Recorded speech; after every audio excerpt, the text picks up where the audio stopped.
Salam uşaqlar, xoş gördük hər birinizi. Bugün OTK-nın həyata keçirdiyi blok sınaq imtahanının izah videosu ilə tanış olacağıq. Suallarımız 3-cü qrup 11-ci sinif A variantında öz əksini tapan test tapşırıqlarıdır. Vaxt uzatmadan sualların izahına keçid edirik. Hər birinizə xoş izləmələr. 31-ci sualımız mətn sualıdır.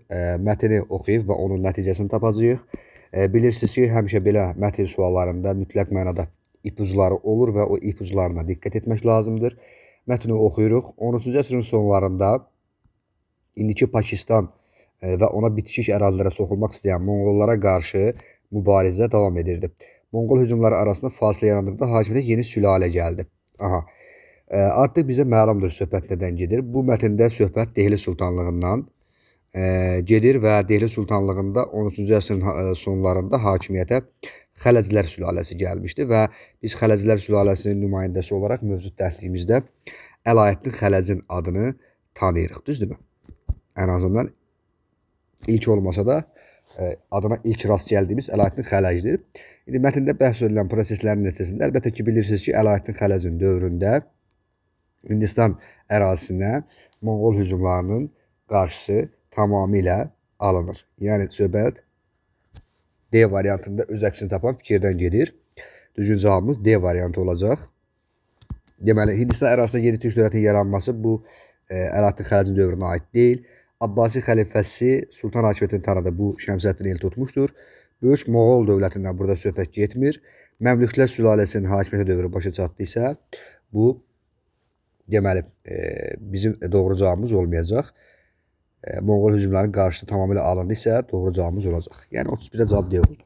32-yə baxırıq. Atabəylər dövlətinin tarixinə aiddir. Atabəylər dövləti 1136-1225-ci illərdə mövcud olmuşdur və buna əsasən biz birinci fikri cavablardan çıxacağıq. 11-ci əsrin 30-cu illəri yox, 12-ci əsrin 30-cu illər olmalı idi cavablarımızda. Biri çıxırıq cavablardan. Şirvanşahlar dövlətinin asılarla salınması bu Atabəylər dövlətində 2 dəfə baş vermişdir. Biri Eldənizin dövründə, digəri isə Qızıl Arslanın dövründə baş vermişdir.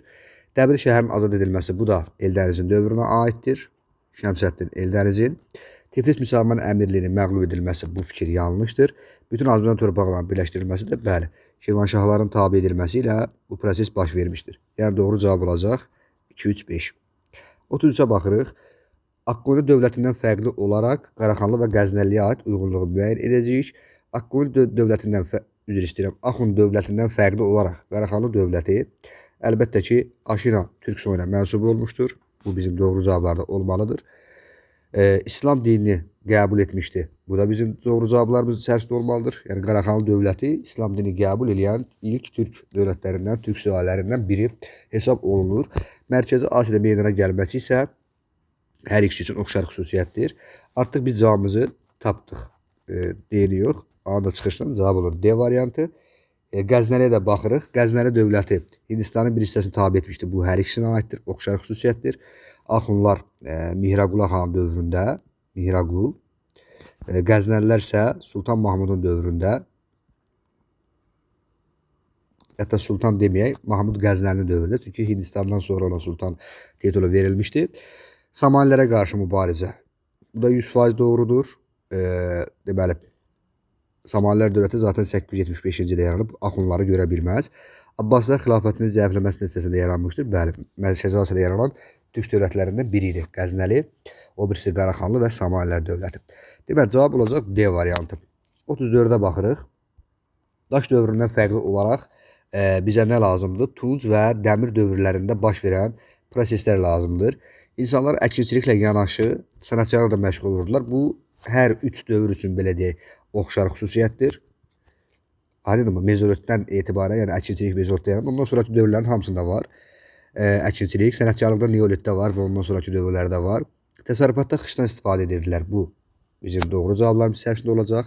Bağçılıq və üzümçülüklə məşğul oldular. Bu da doğru cavab olacaq. Bağçılıq və üzümçülük bilirsiniz ki, orta Tunc dövründə meydana gəlib. Yəni daş dövrünün aidiyyəti yoxdur bunun.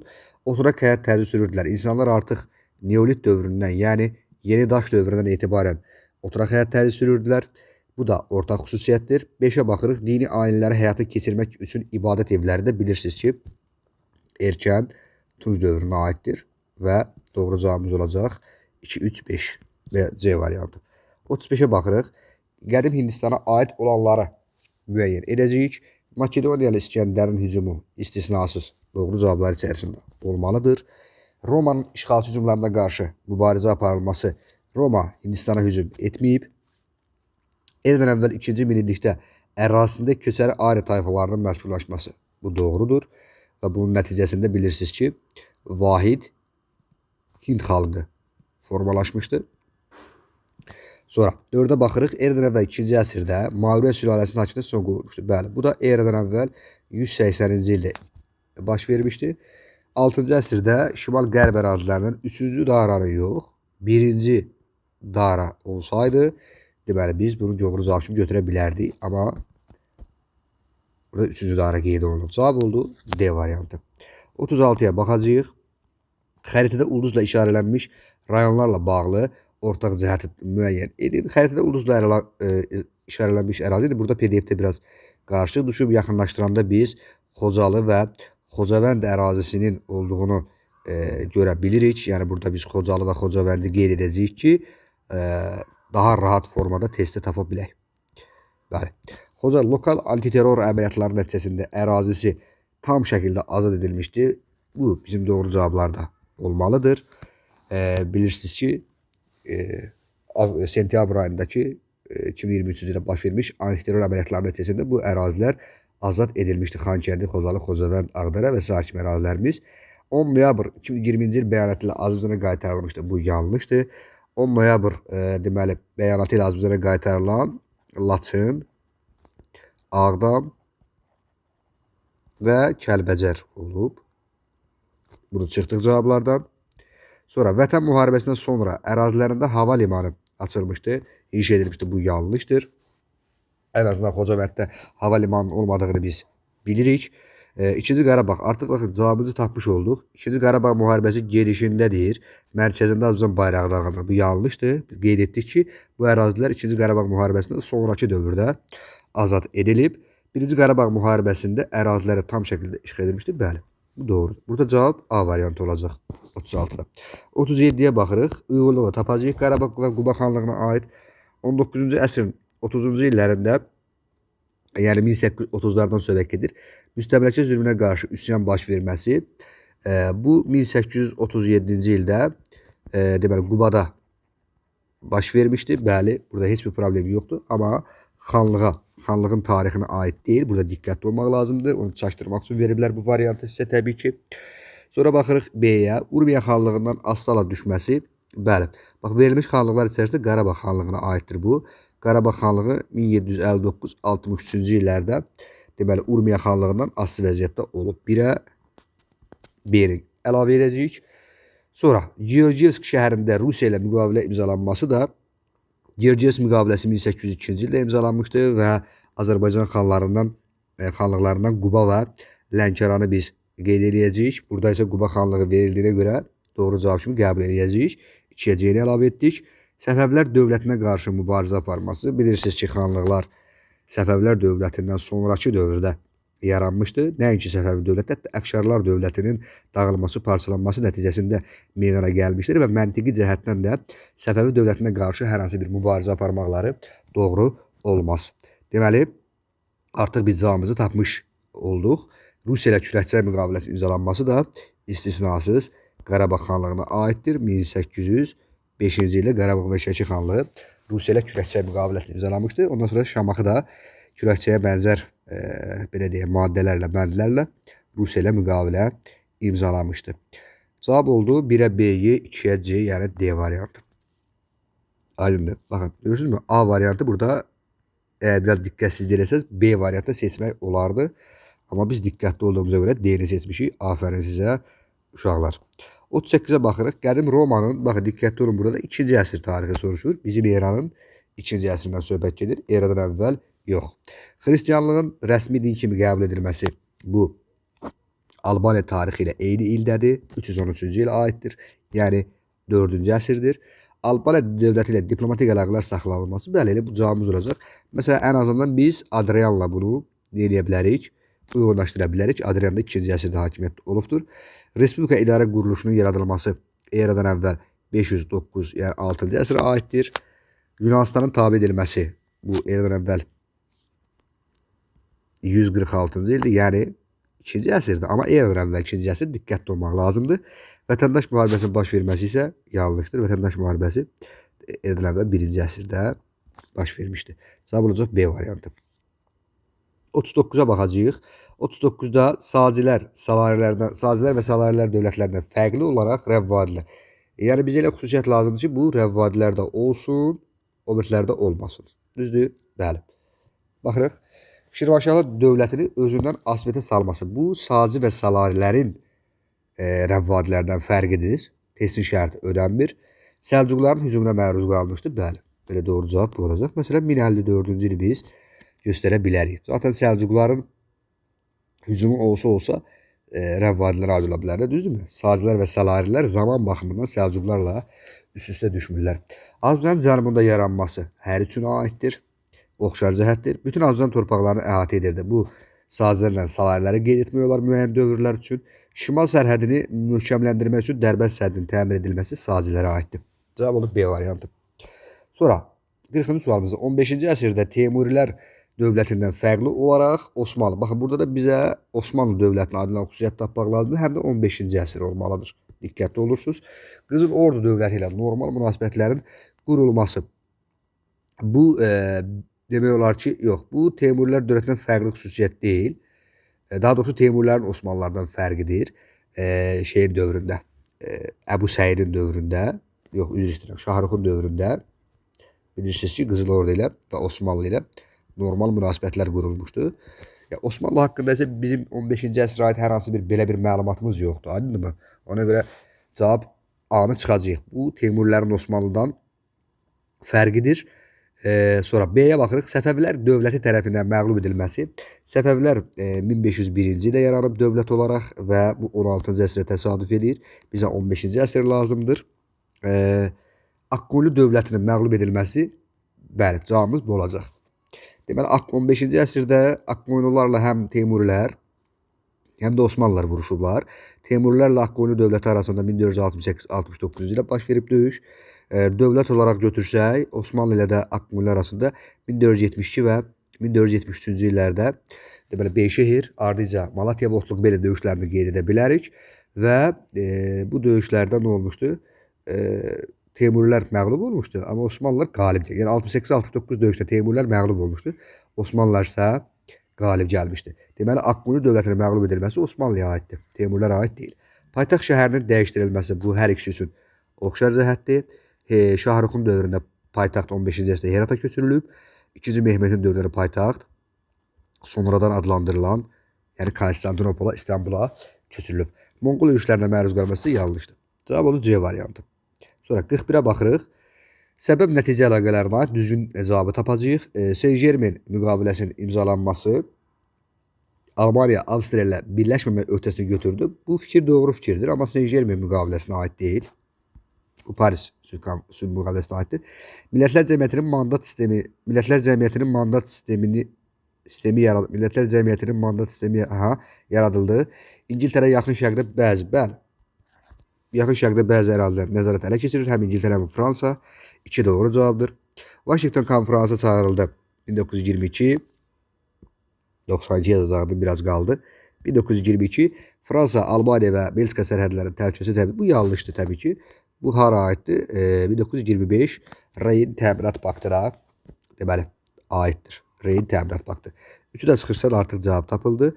Trianon sülhü Macaristan təzminat ödədi. Bəli, bu da doğrudur. Ümumiyyətlə Saint-Germaindir, Trianondur, Sevr deməyək, Parisdir. Bunlar yəni məğlub tərəf həmişə təzminat ödəyir. Burada da təzminat ödəmələrində öhdəlikləri də götürmüşdülər. Deməli, cavab oldu C variantı. 42-yə baxırıq. Xəritədə ulduzla göstərilmiş dövlətlərin tarixində 100 illik müharibə dövründə, baxın diqqətli olursunuz, 100 illik müharibə dövründə oxşar cəhət tapacağıq. Xəritədə ulduzla göstərilən bu ərazi İngiltərədir, bu ərazi Fransadır. Deməli, 100 illik müharibə baş verib 1337, 1453-cü illərdə, düzdürmü? 116 il davam edir təxminən. təxminən yox, 116 il davam edib və oxşar cəhətlərdir. Təbii ki, A variantıdır. Buna heç baxmağa ehtiyac yoxdur digər variantlara. Fransa ərazisində 1358-ci ildə Jaklar üsyanı qeyd edə bilərik biz. İngiltərədə 1381-ci ildə Wat Tyler üsyanını qeyd edə bilərik. Yəni bura yazaq. Jaklar, Wat Tyler. Aydındır. Jaklar Fransada, Wat Tyler İngiltərədə baş vermişdi. Bəli. Tutar çıxdı, getdi. Kömürlərə baxmağa ehtiyac yoxdur. A variantı. 43-ə baxırıq. Ərəb ağalığı dövründə Azərbaycana aiddir. Aha. Yəni təxminən 7-ci əsrdən sonrakı dövrə baxacağıq. Belə deyək, 9-cu əsrə qədərki dövrə baxacağıq. Əbu Müslim gördünmü? Cavablardan çıxırsan. Çünki Əbu Müslim üsyanı 750-ci ildə baş vermişdi, amma harada baş vermişdi? Mərkəzi Asiyada. Düzdürmü? Və Əməvilər sülaləsi devrilmişdi. Hakimiyyətə Abbasilər sülaləsi gəlmişdi. Bu arada xatırlayaq ki, Əməvilər sülaləsi niyə devrilmişdi? Çünki millətçilik siyasəti həyata keçirirdilər. Ərəb olmayan müsəlmanlara qarşı ayrı-seçkilik siyasəti yeridirdilər və bu nöqteyi nəzərdən də nə olmuşdu? Onlar devrilmişdilər. Yəni devrilmə səbəblərindən biri bu idi. Vergilər məhsulla deyil, torpaq sahəsinə görə alınırdı. Bəli, Abbasilərin dövründə bu doğrudur. Şamaxıda böyük cümə məscidi inşa edilmişdi. Bəli. Bu deməli təxminən 8-ci əsrlərə aid, 8-ci əsrə aiddir. Yəni 7-8-ci əsrlər başlığı altında öyrənirik biz dərsliklərimizdə. Bu da Ərəb ağalığı dövrünə təsadüf edir. Yəni cavab olacaq A variantı. Yalnız 2 yox, 2-3 olacaq. Müsəlmanlar bütün vergilərini azad edir. Bu yanlışdır. Ticarət mərkəzləri, rabatlar yaradıldı. Bu da yanlışdır. Cavab olacaq da 2 və 3. Yəni A variantı. 44-ə baxırıq. Birinci Dünya müharibəsi dövründə deyir. Baxın, burada diqqətli oluruq. Dövründə deyir. Birinci Dünya müharibəsinin başlama tarixini hamı bilir. 1918-in noyabrın 11-nə qədərki hadisələrə baxacağıq. Baxın, diqqətli olmaq lazımdır. Monarxiyanın devrilməsi, bəli, bu hər ikisi üçün oxşar cəhətdir. Amma Birinci Dünya müharibəsi dövrü dediyinə görə biz bunu hara qeyd edəcəyik? Almaniya qeyd edəcəyik. Bilirsiniz ki, Kil şəhərində noyabrın əvvəlində üsyan baş verir. Almaniya imperiyası devrilir o üsyan nəticəsində və Almaniya tarixində ilk dəfə respublika elan edilir. Bu müharibə dövründə təsadüf edilir. Və yeni qurulan hökumət, belə deyək ki, yəni Almaniya Respublikası məğlub dövlət kimi Kompiyen barışığını imzalayaraq, kapitulyasiyanı imzalayır və müharibədən çıxır noyabrın 11-də. B-yə baxırıq, mərkəzi dövlətlərin tərkibində olması. Mərkəzi dövlətlər ifadəsi, belə deyək, 1915-ci ilə aiddir. Bolqaristanın deməli, Almaniya və onun müttəfiqləri tərəfindən keçməsi, Dördlər İttifaqının yaranmasının belə deyək, adı ilə bağlıdır və Avropanın mərkəzində yerləşdiklərinə görə də bu dövlətlərə, bunlara mərkəzi dövlətlər deyirdilər. Və bu mərkəzi dövlətlərin tərkibində olması Almaniya və Osmanlının ortaq cəhətidir. Yəni Dördlər İttifaqının tərkibində idilər. Artıq deməli 1-ə A, 3-ə B-ni tapırıq. Baxın, 2 dənə variantımız qalır. Marna döyüşündə məğlub olması da istisnasız Almaniyaya aiddir. 1914-cü ildə Marna döyüşündə məğlub olur. İldırım sürətli müharibə planı puça çıxır. 1914. Cavab tapıldı artıq. A variantıdır. O birisi də baxaq. Küçül Amarə döyüşü bəli Osmanlıya aiddir. Versal sülh müqaviləsi imzalanması da Almaniyaya aiddir. Amma müharibə dövrü dediyinə görə biz bunu götürməyəcəyik. Versal 1919-dadır. Cavab oldu A variantı. Sonra 45-ə baxırıq. Osmanlı dövlətinin, bəli, Osmanlı dövlətinin tarixində 18-ci əsrin ikinci yarısı. Baxın, 18-ci ikinci yarısı deyirsə, demək 1750-dən sonraki hadisələrə baxacağıq. Yəni, baxaq, Nadir Şah Əfşarı görürsən, cavablardan çıxırsan. Deyələr, bəli, niyə? Çünki Nadir Şah Əfşar 1747-də ölüb. Hadıdır bu? Bu, birinci yarısı təsadüf edir. Demək, birinci Mahmudun dövründə Nadir Şah Əfşarla sülh müqaviləsi imzalanmışdı. Sonra 2-yə baxırsan, Rusiya ilə aparılan müharibələrdə məğlub olması. Bəli, bu doğru cavabdır. Mesela ən azından biz 1791-ci il Yassı müqaviləsi ilə nəticələnən müharibəni qeyd edə bilərik və yaxud 1774 Kiçik Qaydarca ilə nəticələnən müharibəni qeyd edə bilərik. Demək, cavablara 2 gətirən kimi cavab çıxdı ortalığa. Kipr adasının fəth edilməsi bu 1571-ə aiddir. İkinci Səlimin dövrüdür. Sonra Ağa Məhəmməd xan Qazıla diplomatik əlaqələr saxlanması, bəli, bu doğru cavabdır əlbəttə ki. Hətta Ağa Məhəmməd xan Qazıla bilirsiniz ki, Osmanlı ilə özəl əlaqələr yaratmışdı. Yəni Rusiyaya qarşı mübarizədə bəlkə bir dəstək ümidi ilə belə deyək ki, Osmanlı ilə əlaqələr mövcud olmuşdu. Və bu doğrudur 100%. Avropa nümunəsində nazirliklərin yaradılması isə deməli bu nazirliklər kimin dövrünə aid idi? 2-ci Mahmudun. 2-ci Mahmud da 19-cu əsrdə hakimiyyətdə olub. 18-ci əsrdə yox. Cavab oldu A variantı. 1808-1839-cu ildə hakimiyyətdə olub. 46-ya baxırıq. Şeyx Məhəmməd Xiyabaninin başçılığı ilə yaradılan Milli Hökumət. Bu bilirsiniz ki 1920-ci il 23 iyunda yaradılıb. Düzdürmü? İndi baxırıq. Əməkdaşlıq, AXC ilə əməkdaşlıq etməyib. Ümumiyyətlə Xiyabani rədd edib əməkdaşlıq təklifini. Yəni demək olar ki, Atatürk demək, Türkiyədən gələn təklifləri də rədd edib Mustafa Kemal'dan. Sonra Milli Qvardiyanın yaradılması 100%. Konstitusiya yoxdur. AXC-də, Xiyabanidə. Konstitusiya harda var idi? Məşrutədə var idi. Məşrutə inqilabında. Sonra Azərbaycan dili deyirsə, bu da Pişəvərdədir. Burada yoxdur. Təbrizdə pulsuz qız məktəbi açılması da bəli. 2-5. Eyvah, əslində sadə sualdır. Ən azından çıxdaşdan tapmaq olur. Elə 3-ü 4-ü çıxırsa cavablardan. Biri də çıxdı, diqqətli olursa cavab qaldır ortalıqda. 47-yə baxırıq. Hadisələrdən hansını yeri dəyişdirəcəyik görək. Dəyişdirək. Usta Bəndərin üsyanı 1231-dədir. Elxanilər dövlətinin yaranması elə 1258 götürək. Azərbaycan Ali Monqol xaqanlığının təşkilə qatılması 1239-dur. İlk səfər parlament İngiltərədə 1265-dir. 100 illik müharibənin başlaması da 1337-dir. Baxırıq, 2 ilə 3-ü dəyişirik. 2 ilə 3 dəyişdikdən sonra artıq cavabımız, yəni ardıcıllığımız təmin edilmiş olur. 48-ə baxacağıq. 48-də deyir ki, Səfəvi dövlətinin tarixinə dair sxemi tamamlayaq. Şah Sultan Hüseynin hakimiyyəti dövründən 3 xüsusiyyət verib, 4-cüsü biz yazacağıq. Dövlətin keçmiş qüdrəti bərpa edildi. Bu yanlışdır. Artıq bu dövrdən etibarən bir növ deyək ki, 17-ci son 18-in əvvəllərindən Səfəvi dövləti tənəzzül dövrü keçirirdi, iqtisadi böhran dövrü keçirirdi. Hər hansı bir qüdrət bərpa edilməsi məsələsi yanlışdır. Sənətkarlar bütün vergilərdən azad edildi. Bu da təbii ki, yanlışdır. C-yə baxırıq. Stepan Razinin qarətçi yürüyüşü Hüseyni yox, Şah Süleymanın dövründə baş verib. Şah Süleyman. Rus tacirlərinin mənafeyinə uyğun müqavilə imzalandı. Bəli. Bu da hansı müqavilədir? Təbii ki, 1717-ci il İsfahan müqaviləsidir ki, Sultan Hüseyin hakimiyyət dövrü bilirsiniz ki, 1694-1722-ci illərə təsadüf edir və 1717-ci ildə onun dövrünə düşür. Osmanlı qoşunları məğlub edildisə, Sultan Hüseynin dövründə Osmanlı ilə hər hansı bir müharibə yoxdur. Ümumiyyətlə, yadımızı saxlayırıq. 2-ci Abbas, Şah Süleyman və Sultan Hüseynin dövründə Osmanlı ilə hər hansı bir müharibə yoxdur. 49-a baxaq. Əlibərdan bəy Topçubaşova aiddir. Əlibərdan bəy Topçubaşov Qeyrət Partiyası yaratmayıb. Bu Rəfibəyovdur. Biri çıxırsan buradan. Xüsusi Zərbi Qafqaz Komitəsində Azərbaycanlıları təmsil edən Məmməd Yusif Cəfərovdur. 2-də çıxırsa cavablardan. Vıborq bəyannaməsi İsmail xan Ziyadxanlı ilə Əlibərdan bəy Topçubaşov idi. Əlbəttə ki, 1906-cı ildə baş vermiş prosesdir bu. 3-ü gətirirsə cavablara və cavab çıxır. Sədrliyi ilə Bakıda müəllimlərin birinci qurultayıdır. Diqqətli olmaq lazım. Müsəlmanların birinci qurultayı demir.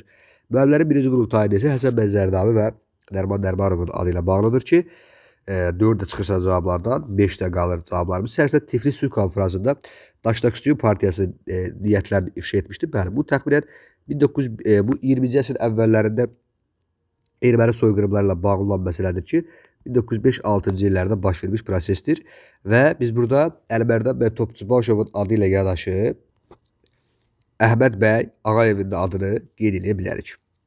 Düzdürmü? Və deməli, bu arada Tiflis Sülh Konfransında qeyd edək ki, Daşdaküstü Partiyasının niyyətlərinin ifşa edilməsi, deməli 1905-6-cı illər hadisələrlə əlaqədar olaraq 1906-cı ildə Tiflis Sülh Konfransı keçirilmişdi və Tiflis Sülh Konfransında nə eləmişdik biz? Həmin bu, belə deyək, Qarabağda, Qafqazda daha doğrusu belə deyək, Cənubi Qafqazda ermənilər tərəfindən törədilən qırğınlar ifşa edilmişdi. Aydındır mı? Və biz bunları sübut etmişdik onlara ki, ermənilər burada, Daşdaküstü Partiyası burada soyqırımlar törədib. Nəysə, çox danışmaq olar, amma vaxtınızı almaq istəmirəm. Deməli, Tiflis Sülh Konfransı 1906 oldu. Orada Əlibərdan bəy Topçubaşovla yanaşı Əhməd bəy Ağayevi də yadda saxlamış olacağıq. Cavab oldu. Yox, 5-i çıxırıq. 5-i də cavablara gətiririk. 3-5 oldu D variantı. 50-yə baxırıq. Akkoylu dövləti Həsən Padişah və Sultan Yaqubayev. Bu bəzi sadə sualdır. Buş döyüşündə hələ Həsən Padişah deyildi. Bilirsiniz, Buş döyüşü 1467-ci ildə baş verib. Həsən Padişah isə 68-dən başlayır. Şərqi Gürcüstan bu 100%-dir. 1477-78-ci il hadisələrdir. Səfəvilərin məğlub edilməsi isə Həsən Padişahın Səfəvilərlə münasibətləri yaxşı olub. Hətta qohumluq münasibətləri də olubdur. Artıq cavab tapıldı. Ərdəbil hakimliyinin məğlub edilməsi, bəli. Məsələn, 1488 Şahdağ döyüşünü qeyd edə bilərik biz. Şirvanşahlarla müttəfiq olması ilə Şahdağ döyüşündə müttəfiq olub. Osmanlı dövlətinə müharibə isə yox, dost olublar. Yəni bir dövründə, Sultan Yaqubun dövründə dost olublar. 2-ci Bəyazid ilə Sultan Yaqub. Cavab oldu A variantı. 51-ə baxacağıq. 51-də nə deyir? Deyir ki, Alban hökmdarı 3-cü Mömin Vaçaqanın, burada da diqqətli olursunuz, daxili siyasətinə aid doğru cavabı tapacağıq. Sasanilər dövləti ilə ödənilən vergilərin azaldılması, belə bir söhbət yoxdur. Bilirsiniz ki, müstəqil dövrdə 3-cü Mömin Vaçaqan, yəni hər hansı bir bu şey eləmişdə, Sasani mərzbanlığına son qoyulmuşdur 3-cü Mömin Vaçaqanın hakimiyyəti gəlməsi ilə hər hansı bir vergi ödənilməsi məsələsi yoxdur. Yəni ən azından bizim dəhlizlərimizdə yoxdur. Yeni kilsələrin tikilməsi və kilsə məktəblərinin açılması doğru cavabdır. Xristianlığın ölkə ərazisində baxın, rəsmi din kimi qəbul edilməsi 313, bunu bayaqları qeyd etdik. Romaya aid testdə Urnayrın adı ilə bağlıdır. Paytaxtın Bərdəyə köçürülməsi 2-ci Vaçedir. Qaldı 5. Dövlətin siyasi və mədəniyyətlə inkişaf etməsi, bəli. Keçirilən islahatlar nəticəsində bu proses baş vermişdir nisbətən. Cavab oldu D variantı. 52-yə baxırıq. Memarlıq abidələrinin heç birinə aid deyil. Qüvvətül İslam 12-ci əsrdə inşa edilmişdir. Mərdəkən qalası Şirvanşahlar dövlətinə və Müsəlman İntibahı dövrünə aiddir. Möminə Xatun türbəsi Naxçıvanda yerləşir. O da həmçinin Müsəlman İntibahı dövrünə aiddir. Osmanlı dövlət tərəfindən tikilməsi təbii ki, istisnasız cavabdır. Yəni çox belə əlaqəsiz cavab veriblər, yanlış cavab kimi. Osmanlının bunlarla heç bir əlaqəsi yoxdur. Yəni ki, Qüvvətül İslam sözünə görə çaşdırıblar sizi ki, Osmanlıya bəlkə aid ola bilər, amma bu Hindistana aiddir. Hindistan. Aha, 53-ə baxırıq. Təhbasimdə fərqli olaraq Abbasın hakimiyyət dövrüsü Səciyyəvidir. Avropa dövlətlərlə diplomatik münasibətlərin saxlanılması. Bu hər ikisi üçün oxşar xüsusiyyətdir. Yəni ən azından Təhbasimə biz İngiltərəni qeyd edə bilərik. Abbasın dövründə isə çox idi. İspaniya deyə bilərik, İngiltərəni, Fransanı falan, Almaniya daha doğrusu müqəddəs Romanı qeyd edə bilərik. Mərkəzi Ərdəbil olan Azərbaycan bəylərbəyi yaradılması 1593-cü il Şah Abbasın adı ilə bağlıdır. Yəni fərqli xüsusiyyətdir bu. Osmanlı qoşunlarının məğlub edilməsi hər ikisi üçün oxşar xüsusiyyətdir. Məsələn, 1535 və 1554 Təhmasimi dövründə Həmədan və Moğurt döyüşləri, Abbasın dövründə məsələn 1605-i deyək ki, heç bir problemi olmasın, 2-ci Sufiyan döyüşü və yaxud da 1618 Sırıq körpü döyüşü ilə hamısını yazaq bura, çıxsın geçsin. Sonra 4-ə baxırıq. Təbrizdə Cəlallar Hərəkatının ilk böyük çıxışı deyirsə, təbii ki, bu 1591 Şah Abbasın dövrünə aiddir. Şəki hakimliyinin ləğv edilməsi isə 1551-ci il aiddir. Bu isə Təhmasimi Abbasdan fərqidir. Doğru cavab olacaq 2, 4. 54-ə baxırıq. Xronoloji ardıcıllığı müəyyən ediniz. ABŞ-nin strateji müdafiə təşəbbüsü proqramını elan etməsi bu 1983 olmalıdır. Britaniyanın Avropa Birliyindən ayrılması 2020-ci ildir. Yunanistanın Kiprə erozis cəhdi, bu Kipr böhranla nəticələnir 1974. Soyuq müharibədə SSR-nin dağılması ilə başa çatır, bu da 91-ci ildir. Deməli, birinci gəlməlidir 3, sonra gəlməlidir 1, sonra 4, sonra 2. Əla, möhtəşəm. 55-ə baxacağıq. Şimali Azərbaycanda 1840-60-cı illər arasındakı dövrə uyğun olan ifadələri tapacağıq. Rəhbər vergisi uyğun ola bilməz, çünki 1836-da, yəni 30-cu illərdə artıq bu ləğv edilmişdir. Hərbi vergi də aid ola bilməz. Ona görə ki, bu 1887-ci ilə aiddir, 80-cı illərə aiddir. Qafqaz canişinliyi doğru fikirdir. Yəni bu ən azından biz 1844-də yarandığını bilirik. Qəza məktəbləri də doğru fikir olacaq. 1829-da əsasnamə verilir. 30-da ilk qəza məktəbi açılır. Ondan sonraki dövrlərdə təbii ki, qəza məktəbi ifadələri, qəza məktəbləri Azərbaycanda olmuşdur və bu uyğun ifadədir həmin dövrə aid. Müəllimlər seminariyası isə təbii ki, yanlış cavabdır. Məsələn, biz Qor Bələdiyyə Seminariyası Beriş 1876. Bu Tiflisə aiddir. Şimali Azərbaycana aid deyil. Sonra 1879-da Bələdiyyə Seminariyasının Azərbaycan filialı açılır. Şöbəsi daha doğrusu açılır. Filialı deməyək. Həmin məktəbdə Azərbaycan şöbəsi açılır. Bir dənə 1881-ci ili biz bilirik ki, bu dövrə aid İrəvanda ərazından deməli Bələdiyyə Seminariyası açılıb. Bu da 80-cı illəridir. Deməli doğru cavab 3 və 4 olacaq. 56-ya baxacağıq. Manna dövlətindən fərqli olaraq Albaniyaya aid olan xüsusiyyəti tapacağıq. Deməli, bunu biraz səliqəsiz etdi. Yəni, bu formada eləyək. Aha, indi oldu əla. Deməli, Albaniya adlı xüsusiyyətləri tapacağıq. Yunan yazısından istifadə edilməsi doğru cavabdır. Bu, Albaniyaya fərqidir. Qeyri-məhdud hökmdar hakimiyyətinin mövcud olması. Bu, hər ikisində var. Ərazisində türk tayfalarının məşhurlaşması. Bu, hər ikisində var. Mannada Kimmerski Sak tayfaları deyə bilərik. Albaniyada da 3-7-ci əsr, yəni türk tayfalarının ikinci böyük axırını deyə bilərik. Hunlar, Barsillər, Xəzərlər və s. və ilə axır. Təsərrüfatda qul əməyində istifadə. Bu, hər ikisində var. Edirə və 1-ci ilin ikinci yarısı deyirsə, baxın, bu Albaniyaya aiddir. Manna 1-ci yarısında yaranıb 1-ci minilliyin 1-ci yarısında. Albaniya 2-ci yarısında. Həm də Atropatena 2-ci yarısında. Deməli, cavab olacaq 1 və 5. Sonra, uyğunluğu müəyyən ediniz. Azərbaycanın 3-cü Respublika dövrü. Aha, uşaqlar. Deməli, baxın, bizdə 3 Respublika dövrü olub. 1-ci Respublika dövrü AXC-dən söhbət gedir. 1918-20-ci il. 2-ci Respublika dövrü Azərbaycan SSR-dən söhbət gedir. 1920-1991-i götürəcəyik burada. 3-cü Respublikada 91-in 18 oktyabrından ta ki sonsuzluğa qədər davam edəcək. Yəni bu günə qədər davam edən dövrdən gedir. İndi baxırıq 3-cü Respublika dövrü deyirsə, uşaqlar, burada yəqin ki çaşdırıcı variantlar var. Diqqətli olmaq lazımdır. Heydər Əliyev rəhbərliyi dövrü başlayır 1993-dən. Düzdürmü? Heydər Əliyev də başlayır 2003. İlham Əliyev də başlayır 2003-dən. 93-ün oktyabrında yazaq bura, daha aydın olsun bizə. Deməli, baxırıq. Bakı Məişət Konserləri zamanı, aha, dediyim variant budur. Baxın, Bakı Məişət Konserləri zamanı 75-ci ildir. Bu, Heydər Əliyevin rəhbərliyi dövrünə aiddir. Amma Azərbaycan SSR dövründədir bu. Yəni, Heydər Əliyevin birinci rəhbərliyi dövrüdür və Azərbaycan SSR dövrüdür. Bunu çıxırsa cavablarda. Konstitusiya Məhkəməsi 1998-dir. Bu, Heydər Əliyevin adı ilə bağlıdır. Yəni, burada belə yazaq ki, daha rahat olsun. 1-ə B. Bakı, Tbilisi, Ceyhan neft boru kəmərinin istifadəyə verilməsi deyirsə, bu İlham Əliyevin adı ilə bağlıdır. Bu 2006 idi. Azərbaycan ATM, baxın, bu da bir dənə çaşdırıcı cavab. ATM qəbul olunması da deməli, Heydər Əliyevin prezidenti dövrünə düşmür. Bu 92-ci ilə aiddir bu. Sonra 3-ə bax, 3-də deyirəm, E-yə baxırıq. Asıl xidmət mərkəzi yaradılması da 2011-ci ildir. Bu da təbii ki, İlham Əliyevin dövrüdür. Deməli, 1-ə B, 2-yə C ilə Y olacaq. Gəldik mənbə sualına. Artıq sualları demək olar ki, yekunlaşdırırıq. Aha, mənbəni oxuyacağıq sizinlə birlikdə. Mən də sizin kimi birinci dəfə də oxuyuram deyə. Ona görə çalışacağıq ki, maksimal dərəcədə doğru cavablar vermiş olaq.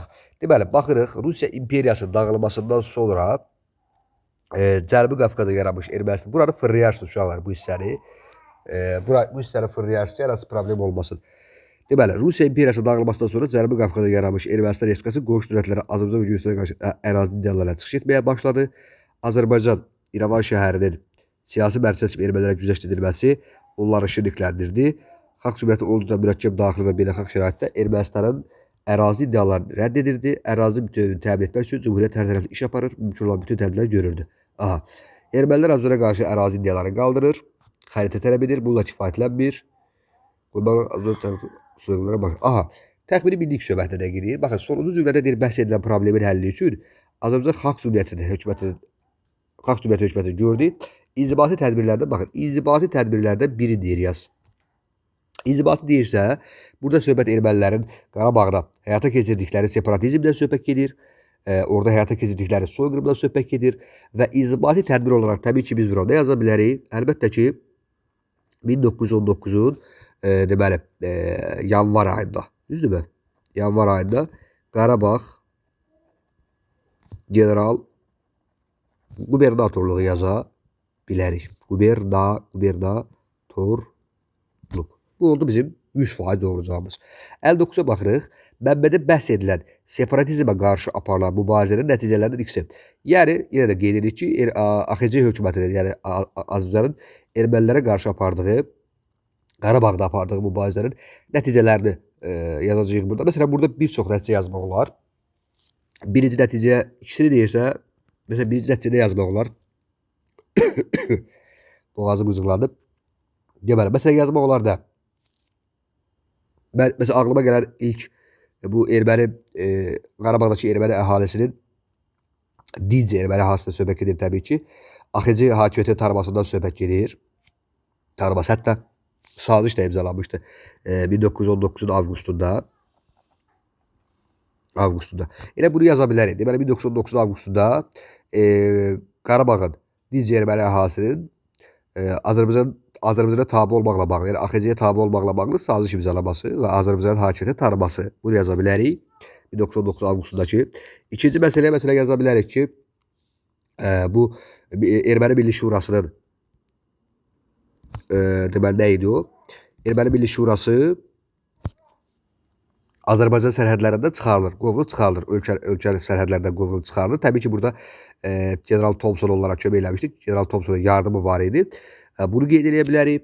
Üçüncü məsələ elə ən sadəsi Andraniki qeyd edə bilərik ki, Andranik nə olur? Qarabağa hücumlarına son qoyulur. Andranikin hücumlarına son qoyuldu və s. və ilə axır. Yəni çox yazmaq olar uşaqlar. Baxır bunlar doğru cavab kimi nə götürmək olar. Aydındır mı? Süqtardır. 60-a baxırıq. Mənbədə bəhs edilən şəhərin güzəşt edilməsi nəticəsində Azərbaycan qarşısında ermənilərin Azərbaycan qarşısında götürdüyü öhdəlik. Uşaqlar, burada əlbəttə ki, nə olacaq cavab? 1918-ci ilin may ayında burada İrəvandan söhbət gedir. Biz İrəvanı ermənilərə güzəşt edirik və ermənilər də bunun qarşılığında ən azından biz hara yaza bilərik? Deməli, Qarabağın dağlıq hissəsi, sonra Zəngəzur, düzdürmü? Məsələn, Naxçıvan da qeyd edə bilər. Yəni, Azərbaycanın digər bölgələrinə qarşı deməli, nə edir? Ərazi iddiaları deyir, irəli sürməyəcəm. Yəni, bu öhdəliyi, təbii ki, bunları bilirsiniz də, erməni xislətidir. Bunlar sözlərinə əməl etmirlər, sözlərini pozurlar. Amma hər halda bizdə testdə bu cümlələri soruşur. Deməli, biz nə qeyd edəcəyik uşaqlar? Deməli, ermənilərin Qarabağın dağlıq hissəsi, Zəngəzura, Naxçıvana, yəni digər Azərbaycan bölgələrində ərazi iddiaları irəli sürməmə öhdəliyini qeyd edəcəyik. Aydın uşaqlar. Bu qədər sadə. İzlədiyiniz üçün təşəkkürlər uşaqlar. Hər birinizə uğurlar.